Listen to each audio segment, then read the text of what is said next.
മനോഹരമായി വ്യത്യസ്തമായ ഒരു കഥ ഇതാ, പൂക്കളുടെ ഭാഷ. ഒരു ചെറിയ ഗ്രാമത്തിൽ ലില്ലി എന്നു പേരുള്ള ഒരു പെൺകുട്ടി താമസിച്ചിരുന്നു.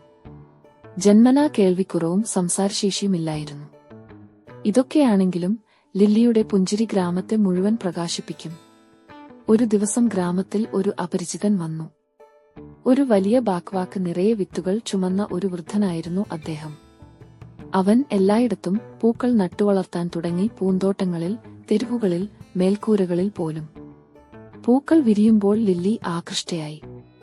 അവൾ വൃദ്ധനെ പൂക്കൾ പരിപാലിക്കാൻ സഹായിക്കാൻ തുടങ്ങി. ആംഗ്യങ്ങളിലൂടെയും പുഞ്ചിരിയിലൂടെയും അവർ ആശയവിനിമയം നടത്തി.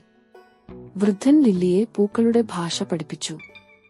ഓരോ പൂവിനും ഒരു അദ്വിതീയ അർത്ഥം ഉള്ളത് എങ്ങനെയെന്ന് അവൻ അവൾക്ക് കാണിച്ചുകൊടുത്തു. സ്നേഹം, നന്ദി, പ്രത്യാശ എന്നിവയും അതിലേറെയും. ഈ പുതിയ ഭാഷ പഠിക്കുമ്പോൾ ലില്ലിയുടെ കണ്ണുകൾ തിളങ്ങി. അവളുടെ ചിന്തകളും വികാരങ്ങളും അറിയിക്കുന്ന മനോഹരമായ ക്രമീകരണങ്ങൾ സൃഷ്ടിച്ചുകൊണ്ട് അവൾ പൂക്കളിലൂടെ സ്വയം പ്രകടിപ്പിക്കാൻ തുടങ്ങി. ലില്ലിയുടെ കഴിവും വൃദ്ധന്റെ വിവേകവും ഗ്രാമവാസികളെ അത്ഭുതപ്പെടുത്തി. അവരും പൂക്കളുടെ ഭാഷ പഠിക്കാൻ തുടങ്ങി. താമസിയാതെ ഗ്രാമം മുഴുവൻ പൂക്കളിലൂടെ ആശയവിനിമയം നടത്തി. അപരിചിതർ സുഹൃത്തുക്കളായി. ഗ്രാമം സ്നേഹവും ദയയും വിവേകവും കൊണ്ട് നിറഞ്ഞു. ലില്ലിയും വൃദ്ധനും സമൂഹത്തെ ഒന്നിച്ചു കൊണ്ടുവന്നു.